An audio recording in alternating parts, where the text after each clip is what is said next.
Accountability fix చేయడం కష్టమవుతుంది. ఎవరు రెస్పాన్సిబిలిటీ ఉంటుందో మనం చెప్పలేము, చాలా డిఫికల్ట్ అని దయచేసి ఆలోచించమని చెప్తే క్యాన్సిల్ చేసి రాటిఫికేషన్ పంపించారు దుర్మార్గంగా. ఒకవేళ పంపిస్తే దాన్ని ప్రొటెక్ట్ చేశారంటే అది కూడా చేయకుండా చేశారు. దీంతో మొత్తం కలిసి మీరు చూస్తే ఆగస్ట్ అక్టోబర్లో 2020లో వరదలు వచ్చాయి. ఆ వరద నీరంతా అక్కడ వెళ్ళింది. డయాఫామ్ వాల్ పూర్తిగా దెబ్బతినే పరిస్థితికి వచ్చింది. అక్కడి నుంచి ఇప్పటి వరకు ఈ ప్రాజెక్ట్ని మొత్తం నిర్వీర్యం చేశారు. ఇది ఒక ఎగ్జాంపుల్. ఇది ఒక అసమర్థత, అవగాహన రాహిత్యం, అవినీతి, కుట్ర ఇవన్నీ కలిపి పోలవరాన్ని ఇంకా ఎంత నాశనం చేయాలనో అంత నాశనం చేసే పరిస్థితికి వచ్చారు. మీరు చూస్తే ఈరోజు నేను అన్ని కూడా మళ్ళా చూశాం. Upper coffer dam, lower coffer dam, మధ్యలో డయాఫామ్ వాల్, గ్యాప్ 1, గ్యాప్ 2 ఇవన్నీ కూడా మీరు చూస్తే ఏదైతే అక్కడ వాటర్ పోయిన తర్వాత ఆ ఎరోషన్తో ఆ వెలాసిటీ విపరీతంగా గోదావరి వాటర్ అనేది పెద్ద ఉధృతంగా వస్తుంది. ఎప్పుడైతే అక్కడ వచ్చిందో ఆ వాటర్ అంతా కూడా ఇచ్చేసి మొత్తం తిప్పేసే పరిస్థితికి వచ్చింది. నీళ్లన్నీ లోపలికి రావడం, ఈ రెండు మధ్య లోయర్ అప్పర్ కాఫర్ డ్యాముల మధ్య పెద్ద ఎత్తున మనం సుడిగుండాలు వచ్చినట్టు వచ్చి కింది వరకు 2020లో మొత్తం ఎరోషన్ గురయ్యే పరిస్థితి వచ్చింది. టోటల్ గా దెబ్బతినే పరిస్థితికి వచ్చింది. 200 మీటర్లు గ్యాప్ 3లో, గ్యాప్ 1లో ఎరోషన్ గురయ్యే పరిస్థితి వచ్చింది. కింద నుండి సాయిల్ డిస్టర్బెన్స్ కాకుండా ఇప్పుడు మీరు అక్కడ చూశారు, అక్కడ శాండ్ తీసుకొచ్చి మళ్ళా వైబ్రో కాంపాక్షన్ చేస్తున్నాం. ఎందుకంటే మొత్తం సాయిల్ అంతా లూజ్ సాయిల్ అయిపోయింది. రేపు ఇప్పటినా కానీ ఒక భూకంపాలు అలాంటివి వస్తే ప్రాజెక్టు కూడా షేక్ అయ్యే పరిస్థితి వస్తుంది. కాబట్టి ఆ స్టాండర్డ్స్ ప్రకారం మళ్ళా చేయాల్సిన అవసరం మొత్తం చేసే పరిస్థితి వచ్చారు. ఒక దుర్మార్గమైన కార్యక్రమం వచ్చినప్పుడు 2400 కోట్ల రూపాయలు అదనంగా అయింది. ఉదాహరణకు న్యూ డయాఫామ్ వాల్ 990 కోట్లు, ఆ రోజు 440 కోట్లతో పూర్తి చేశాం. మోర్ దెన్ డబల్ అయింది.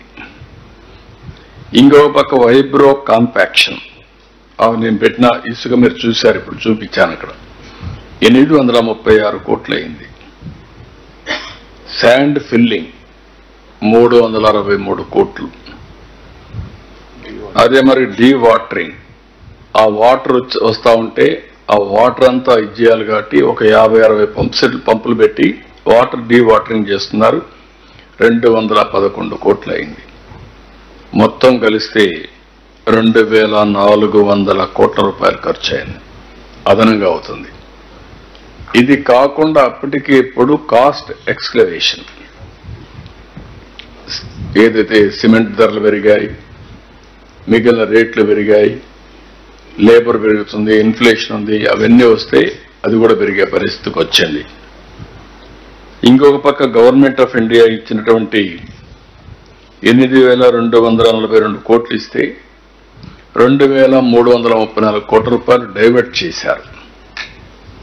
డైవర్ట్ చేసి ఒక 2000 కోట్ల రూపాయలు పెండింగ్ బిల్స్ పెట్టారు. దీంతో పనిచేయడం కూడా ఆపేశారు. ఎటు పనిచేయడానికి కూడా వీలు కాదు. ఏదైతే ఐఐటి హైదరాబాద్ వీళ్ళు వదిలిపెట్టేస్తే సిడబ్ల్యూసి ఆర్డర్ చేసి ఐఐటి హైదరాబాద్కి మొత్తం ఎగ్జామిన్ చేయమంటే వాళ్ళు వాస్తవం చెప్పే పరిస్థితికి వచ్చారు. డయాఫామ్ వాల్ డ్యామేజ్ అవన్నీ కూడా వాళ్ళు ఎస్టాబ్లిష్ చేసే పరిస్థితికి వచ్చారు. ఆ తర్వాత కూడా నిర్ణయం చేయకపోతే అది ఎక్కడికక్కడ ఉండిపోయే పరిస్థితికి వచ్చింది. ఈరోజు యాక్చువల్ పరిస్థితి మీరు చూస్తే ప్రాజెక్టు సివిల్ వర్క్స్ అన్ని 71.93 ఆ రోజు మేము చేశాం. 3.84% మాత్రం వాళ్ళు చేశారు. ఇప్పుడు వచ్చిన తర్వాత మళ్ళా అన్ని ఘాట్లో పెడుతూ 1.02 చేశాం. 76.79% అయింది.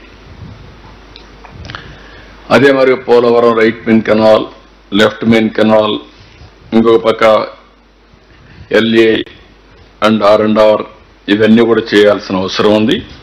వీటికన్నిటికీ మీరు ఒకసారి చూస్తే మొన్న ఎన్నికలు అవుతాను ఒకసారి వచ్చి చూసాం. అప్పటికి ఇంటర్నేషనల్ ఎక్స్పర్ట్స్ని వేశారు. వాళ్ళు పూర్తిగా అప్పటికి కంప్లీట్ చేసే పరిస్థితులు లేరు. ఆ తర్వాత రిపోర్ట్ ఇచ్చారు. ఆ రిపోర్ట్ వచ్చిన తర్వాత నేను కేంద్ర మంత్రి దగ్గరికి వెళ్ళాం, ప్రధానమంత్రి గారికి చెప్పాం, ఇంకొక పక్క ఫైనాన్స్ మినిస్టర్ రిక్వెస్ట్ చేశాం. 12,157 కోట్లు ఏదైతే ఫేజ్ 1, వీళ్ళు ఎప్పుడు ఈ ప్రాజెక్ట్ ఫేజ్ 1 లేదు, ఫేజ్ 1 కూడా క్రియేట్ చేశారు. 41.25 క్రియేట్ చేశారు. అది అడ్వాన్స్ స్టేజ్లో ఉంటే మళ్ళా నేను మొత్తం గారి శాంక్షన్ చేయమంటే లేట్ అయిపోతుంది కాబట్టి ముందు కంప్లీట్ చేద్దాం అనే ఉద్దేశంతో దాని కంప్లీషన్కి ఒప్పుకున్నాం. ముందు అది కంప్లీట్ కావాల్సిన అవసరం ఉంది. దీనికి 12,157 కోట్లు శాంక్షన్ చేశారు. 2,318 కోట్లు డబ్బులు కూడా రిలీజ్ చేశారు. అదే మరిగా దీని మీద ఆ డబ్బులంతా కూడా మనం వర్క్లు కూడా స్పీడప్ చేశాం, బకాయిలన్నీ క్లియర్ చేశాం. ఇంకొక పక్కన లెఫ్ట్ మెయిన్ కెనాల్ పనులు అనకాపల్లి వరకు పూర్తి చేయడానికి టెండర్లు కూడా పిలిచాం. ప్రాజెక్ట్ని పూర్తిగా కంప్లీట్ చేయడానికి ఒక యాక్షన్ ప్లాన్ కూడా తయారు చేశాం. అందుకే ఈరోజు నేను వచ్చింది క్లియర్ కట్గా ఏ పని ఎప్పుడు లోపల అవుతుందో టెక్నికల్ డీటెయిల్స్ కూడా దృష్టిలో పెట్టుకొని ఫ్రీక్వెన్సీ కూడా ఏది ముందు చేయాలి, ఏది వెనకాల చేయాలి, ఏది ప్యారల్గా చేయగలుగుతాం అవన్నీ కూడా దృష్టిలో పెట్టుకుని, ఎందుకంటే ఇది చాలా ఇంపార్టెంట్ ప్రాజెక్ట్స్, అవన్నీ కూడా దృష్టిలో పెట్టుకుని ఇటీవల PPA ఎక్స్పర్ట్స్, CWC వీళ్ళందరూ కూడా ఒక 3 రోజులు వర్క్షాప్ పెట్టారు. ప్యానల్ ఆఫ్ ఎక్స్పర్ట్స్ 2 times ఇక్కడికి వచ్చారు. డీ వాటరింగ్ కానీ, అప్రోచ్ రోడ్ నిర్మాణం కానీ, వర్కింగ్ ప్లాట్ఫామ్స్ అన్ని పనులన్నీ మొదలుపెట్టాం. మళ్ళీ దీన్ని స్పీడప్ చేస్తున్నాం. ఈ స్పీడప్ చేసే కార్యక్రమంలో మీరు చూస్తే కొత్తగా డయాఫామ్ వాల్, ECRF డ్యామ్ 2 కూడా ప్యారల్గా చేయొచ్చని కూడా ఇండికేషన్ ఇస్తున్నారు. దాన్ని కూడా ఫాలోఅప్ చేస్తున్నాం. ఇంకొక పక్క దెబ్బతిన్న డయాఫామ్ వాల్ స్థానంలో కొత్త డయాఫామ్ వాల్ ఇప్పుడే మీరు చూశారు, అది కూడా వర్క్ స్టార్ట్ చేస్తున్నాం. కొత్త డయాఫామ్ వాల్ ఎక్విప్మెంట్ అంతా కూడా వస్తుంది, మెషిన్స్ అవన్నీ. ఇది జనవరి 2వ తారీఖున ప్రారంభం అవుతుంది, వర్క్ స్టార్ట్ అవుతుంది. 2026 మార్చి నాటికి డయాఫామ్ వాల్ అన్నారు, కానీ నేను చాలా స్పష్టంగా చెప్పింది డిసెంబర్కే పూర్తి చేయమంటున్నాం. 2025 డిసెంబర్కే డయాఫామ్ వాల్ పూర్తి కావాలని. ECRF గ్యాప్ 1 డిసెంబర్ 10న పనులు మొదలవుతాయి. 26 ఫిబ్రవరిలో పూర్తి చేస్తామన్నారు. అవసరమైతే ప్రీపోన్ చేయమంటున్నాం. ECR గ్యాప్ 2 పనులు మొదలైనాయి. 27 డిసెంబర్ అంటున్నారు, కుదరదు, ఇంకా ముందే చేయాలన్నాం. కనీసం 26 మే, జూన్, జూలై లోపల చేస్తే మనకు ఒక సీజన్ కలిసి వస్తుంది. నీళ్లు కూడా పెట్టుకోవడానికి అవకాశం ఉంటుంది. గ్రాడ్యువల్గా పెట్టాల్సి వస్తుంది. కనీసం 26 నుంచి వాటర్ని బిల్డప్ చేయడానికి మనకు టైం అంతా కూడా 26. మీరు చూస్తే ఇక్కడ అక్టోబర్ వరకు ఉధృతంగా ఫ్లో ఉంటుంది, తర్వాత తగ్గుతుంది. కాబట్టి అంత లోపల చేయగలిగితే నీళ్లు ఇంపౌండ్ చేయడానికి అవకాశం ఉంటుంది. అది కూడా చేయమని చెప్పి ఆదేశాలు ఇచ్చాం, వర్కౌట్ చేస్తున్నారు. అదే సమయంలో కుడి కాలువ కనెక్టివిటీ ఇవి 1.5 year కంప్లీట్ చేయమంటున్నాను. ఇప్పటి నుంచి 1.5 year ఈ పూర్తి అయిపోవాలి. అదే మరి ఎడమ కాలువ కనెక్టివిటీ కూడా 1.5 year పూర్తి కావాలి. అప్రోచ్ ఛానల్ పెండింగ్ పనులన్నీ 26 June లోపల పూర్తి అవ్వాలి. స్పిల్ ఛానల్ పెండింగ్ పనులన్నీ 27 అంటున్నారు, అంతకంటే ముందే పూర్తి కావాలి. 27 July అన్నారు, దానికంటే ముందే కంప్లీట్ చేయమంటున్నాం. పైలట్ ఛానల్ పనులు కూడా 27 May అన్నారు, ముందుగానే చేయమంటున్నాం. ఎడమ కాలువ కనెక్టివిటీస్ పరిధిలో హెడ్ రెగ్యులేటర్ పనులు December 1 ప్రారంభమైనాయి. ఇది 2027 February పూర్తి చేస్తా ఉంటున్నారు. ఎంట్రీ ఎగ్జిట్ ఛానల్ పనులు 26 April లోపల పూర్తి చేయాలని, ఇరిగేషన్ టన్నల్ పనులను 27 February లోపల పూర్తి చేయాలని, కుడి కనెక్టివిటీస్ పరిధిలో ట్విన్ టన్నల్స్ ఉన్నాయి, ఇవన్నీ December 1 మొదలవుతాయి, 26 లోపల పూర్తి చేయాలని, బండ్ 1-2 పనులు కూడా May 25 పూర్తి చేయాలని, మొత్తం భూసేకరణ కూడా 16,440 ఎకరాలు చేయాలి. ఈ పనులన్నీ April 25కు పూర్తి చేయమంటున్నాం. ఇది వార్ ఫుటింగ్ లో చేయాల్సిన అవసరం ఉంది. R&R కూడా 2026కి పూర్తి చేసే విధంగా కార్యక్రమం పెట్టుకున్నాం. ఇవన్నీ క్లియర్ కట్ గా మీకు అందరికి టైము డేట్స్ అవన్నీ కూడా ఫైనలైజ్ చేశాం. ఇదే ఇన్ఫర్మేషన్ ఈరోజు PPA కూడా ఇక్కడే ఉన్నారు, వారికి కూడా సబ్మిట్ చేస్తున్నాం. వారితో కూడా కలిసి కేంద్ర ప్రభుత్వానికి కూడా మంత్రి సెక్రటరీ వీళ్ళు వెళ్ళి వాళ్ళతో కూడా మాట్లాడి ఇవన్నీ హ్యాండ్ ఓవర్ వాళ్ళకు కూడా చెప్తారు, డిస్కస్ చేస్తారు. వాళ్ళు ఇచ్చే సజెషన్స్ ఉంటే experts committee, CWC and PPA అందరూ కూర్చొని మాట్లాడుకొని ఇంకా ఏదైనా మార్పులు చేర్పులు ఉంటే వాళ్ళు ఏదైనా సజెషన్స్ తీసుకుంటాం. ప్రాజెక్ట్ ని ఎట్టి పరిస్థితిలో 2026 October ఆ ప్రాంతానికి పూర్తి చేయాలని టార్గెట్, అంతే కదా? ఏంటి సార్? 2026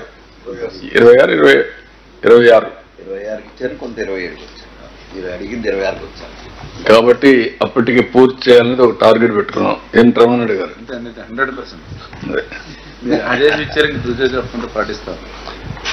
దానికి మైన్యూట్ డీటెయిల్స్ కూడా వర్కౌట్ చేయమన్నాను. నేను చెప్పింది బ్రాడ్ మైల్ స్టోన్స్. దీనికి డీటెయిల్డ్ గా కీ పర్ఫార్మెన్స్ ఇండికేటర్స్ తయారు చేయాలి. ఏ డేట్కు ఏ పని ఎంతవరకు అవుతుంది, దానికి ఫ్లో చార్ట్ కూడా స్టాండర్డ్ ఆపరేషన్ ప్రొసీజర్ తయారు చేయాలి. ఈ క్లారిటీ ఎగ్జిక్యూట్ చేసే ఇంజనీర్లకి అటు CWC ఇటు PPA, government of India, government of Andhra Pradesh and experts కమిటీకి కూడా క్లారిటీ ఉండాలి. దీంట్లో ఏమాత్రం కూడా కాంప్రమైజ్ లేదు. ఏదైనా కానీ క్లియరెన్సెస్ కావాలంటే ఇప్పటి నుంచి ప్లాన్ చేసుకోవాలి. ఈవెన్ 1 day కూడా డిలే కాకుండా. ఈరోజు ఇక్కడ 902 హిల్ ఉంది, ఆ హిల్లో నుంచి మెటీరియల్ అంతా తీసుకురావాలి. ఇప్పటి నుంచి ఆపరేషన్ స్టార్ట్ కావాలి. అది లాస్ట్ లో చెప్తే కాదనమాట. 1 year అన్న పడుతుందన్నారు, అది కూడా చెప్పాను నేను. దానికి కూడా ఏమేమి అనుమతులు ఇవ్వాలి అవన్నీ ఇవ్వాలి. ఆ స్పెసిఫికేషన్స్, క్వాలిటీ అవన్నీ చూసుకుంటారు. చూసుకొని వర్క్ అంతా కూడా స్టార్ట్ కావాల్సిన అవసరం ఉంది. ఈరోజు మనం మాట్లాడేది మనకిచ్చిన డబ్బులు కూడా 41.15కి ఇచ్చారు, ఈ 12,000 కోట్లు. Phase 2 కూడా ఎస్టిమేట్స్ అన్ని తయారు చేసి will write letter from government of India, దాన్ని కూడా స్టార్ట్ చేయమని. ల్యాండ్ ఎక్విజిషన్, R&R అవన్నీ కూడా కంప్లీట్ చేయాలి. అది కూడా తొందరలోనే లెటర్స్ రాస్తాం, అవి కూడా టేకప్ చేస్తాం. ఇది టేకప్ చేసిన తర్వాత మొత్తం ఈ ప్రాజెక్ట్ ని పూర్తి చేయడం, ఆన్ వార్ ఫుటింగ్ మీద చేయడం, అదే సమయంలో నదుల అనుసంధానానికి అవకాశం ఉండే పనులను కూడా వర్కౌట్ చేసుకోవడం, అది నెక్స్ట్ ఫేజ్. వేరే రాష్ట్రాలతో ఉండే డిస్ప్యూట్స్ కూడా ఉన్నాయి, అటు ఒరిస్సా, ఛత్తీస్గఢ్ ఈ రెండు ఉన్నాయి. సుప్రీంకోర్టులో కూడా ఒక రిట్ ఒకటి ఉంది, దాన్ని కూడా టేకప్ చేయాల్సిన అవసరం ఉంది. ఇవన్నీ కూడా వర్కౌట్ చేసి 41.25 కానీ 45.72 కానీ ఏమేమి అనుమతులు కావాలనో, ఎలాంటి అడ్డంకులు ఉన్నాయో అవన్నీ క్లియర్ చేయడానికి ఒక ప్లాన్ ఆఫ్ యాక్షన్ తయారు చేసి we are moving forward.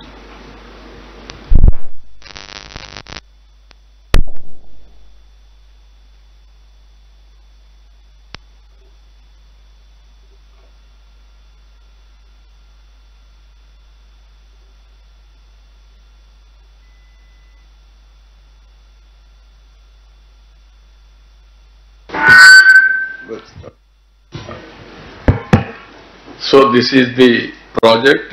All details మీకు ఇస్తాం. దానిపైన మీకు ఒక ఐడియా ఉంటుంది.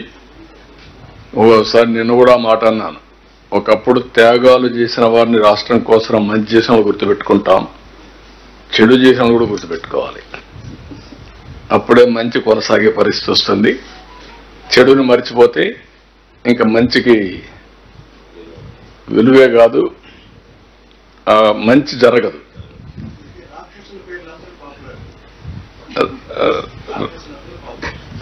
డెఫినెట్ గా పాపులర్ గా ఉంటారు. ఎప్పుడు కూడా సినిమాలో హీరో విలన్ రెండూ ఉంటాయి కదా. వినాశనం, విధ్వంసం. ఐ కెన్ సే విధ్వంసం. చాలా ఒకసారి బాధ ఇస్తుంది, ఆవేదన ఇస్తుంది, కోపం వస్తుంది. ప్రజాస్వామ్యంలో ఒకసారి హెల్ప్లెస్ అవుతాం. Same thing. ఆ రోజు తెలుగుదేశం ప్రభుత్వం కంటిన్యూ అయి ఉంటే 2021కి ప్రాజెక్ట్ పూర్తి అయిపోయేది. 2021కి అయిపోయి ఉండేది. 2020-21 పూర్తి అయి ఉంటే ఈరోజు రాష్ట్రం ఎంత బెనిఫిట్స్ వచ్చేటో ఒకసారి చూసుకోవాలి. పట్టిసీమ ప్రాజెక్టు తీసుకపోతే దాన్ని ఎగతాళి చేశారు. ఎందుకు కట్టారన్నారు, ఎక్కడ స్టోరేజ్ ఉందన్నారు. ఆ పట్టిసీమ లేకపోతే కృష్ణా డెల్టా ఎడారి అయిపోయేది.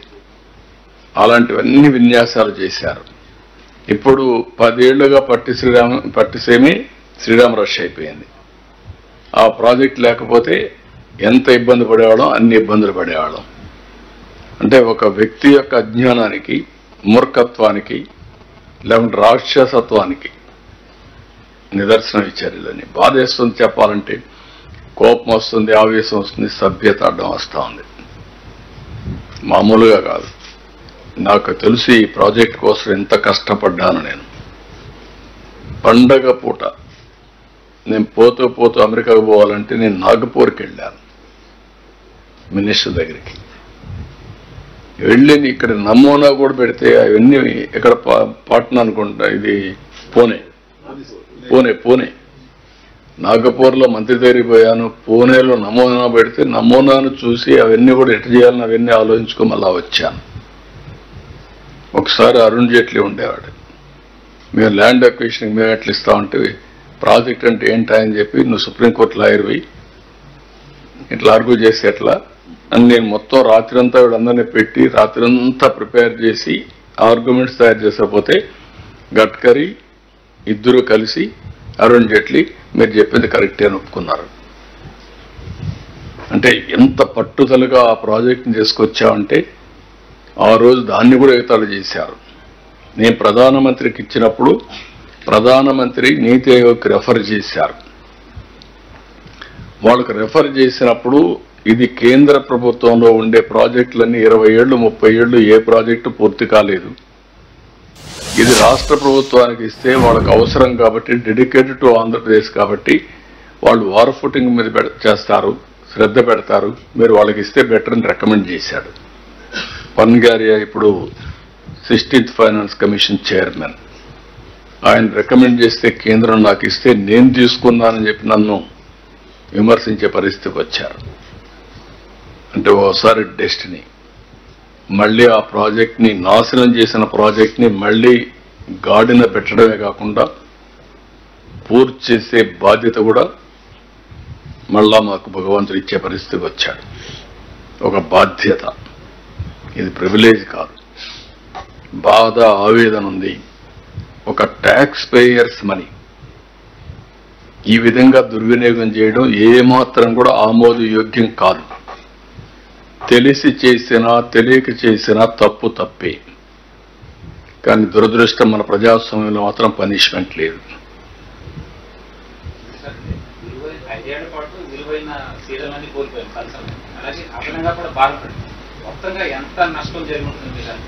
నేను మెషరబుల్ మాత్రం 2,400 కోట్లు, కాస్ట్ ఎక్స్లవేషన్ ఇంకొక 2-3 వేల కోట్లు, తర్వాత ఇక్కడ పవర్ ప్రాజెక్టు అది ఒక 2-3 వేల కోట్లు, ఒక 10-15 వేల కోట్ల రూపాయలు మినిమం ఉంటుంది. మళ్ళా ఆ బెనిఫిట్ చుట్టూ అది మెషరబుల్. ఈ నీళ్లు తీసేపోయి పంటలు పండుంటే పంటల్లో వచ్చే ఆదాయం అదనం.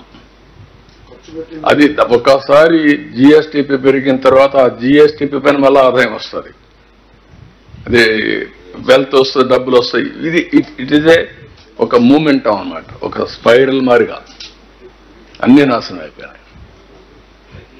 ఇప్పుడు మీరు ఒకసారి చూస్తే తెలంగాణ ఆంధ్రప్రదేశ్ విభజన జరిగిన తర్వాత హైదరాబాద్ నగరం తెలంగాణకు వెళ్తుంది కాబట్టి హైదరాబాద్ అనేది రెవెన్యూ జనరేషన్ సిటీ కాబట్టి ఆంధ్రప్రదేశ్లో రెవెన్యూ జనరేషన్ చేసుకోవడానికి అవకాశాలు లేవు కాబట్టి అమరావతి, పోలవరాన్ని కేంద్రం డబ్బులు ఇస్తాను పెట్టారు.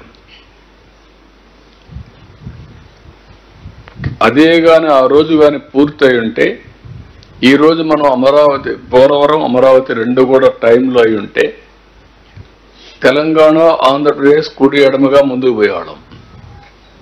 ఈరోజు ఎక్కడో వే బిలోకి వెళ్ళిపోయాం. ఈ 5 ఏళ్లలో అధక్ పాతాళానికి వెళ్ళిపోయాం మనం. మీరు గుర్తుపెట్టుకోవాలి. హైదరాబాద్లో వచ్చే ఆదాయం వల్ల వాళ్ళు బెటర్గా దేశంలో number 1 per capita income Telangana ఈరోజు. అది ఆ రోజు నేను చేసినటువంటి ఒక ఎకో సిస్టమ్ క్రియేట్ చేసాం. ఆటో పైలట్లు ఎడతా ఉంది, ఎవరు వచ్చినా కూడా జరిగిపోతా ఉంది, ముందుకు పోయే పరిస్థితికి వచ్చింది. కనీసం ఈ రెంటి పైన శ్రద్ధ పెట్టి ఈ రెండు చేస్తే మళ్ళా రాష్ట్రం ఘాట్లో పడుతుందని చెప్పి రాత్రింబగుళ్ళు కష్టపడితే రాష్ట్రానికి ఉండే 2 కళ్ళు పొడి చేసి అంధకారాన్ని సృష్టించే పరిస్థితికి వచ్చారు. బాధ, ఆవేదన ఓసారి. ఎందుకంటే అందరికంటే ఎక్కువ నేనే బాధపడుతాను. ఎందుకంటే ఇన్నిసార్లు ఎవరు వచ్చి ఉండరు. దేశ చరిత్రలో 28 సార్లు ప్రాజెక్ట్ దగ్గరికి వచ్చి మీరు తిరుగుతూ ఉంటే మా ఇంజనీర్లు చెప్పారు, నాకు అన్నీ తెలుసు. అవన్నీ ఎక్కడ కాఫర్ డ్యామ్ అప్పర్ వస్తుంది, ఎక్కడ డౌన్ వస్తుంది, డయాఫామ్ వాల్ ఎక్కడ వస్తుంది, గ్యాప్ 1 ఎక్కడుంది, గ్యాప్ 2 ఎక్కడుంది, గేట్లు ఏంటి, everything. It is a history.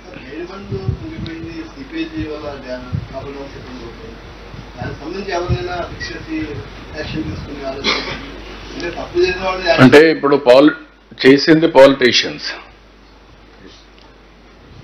కడవాళ్ళు నిమిత్త మాత్రులు. That is the beauty of democracy. ప్రజలు పనిష్ చేశారు కానీ నష్టపోయింది మాత్రం నష్టపోయాం. జరిగిన నష్టాన్ని, జరిగిన విధ్వంసాన్ని తిరిగి రికవర్ చేయలేం.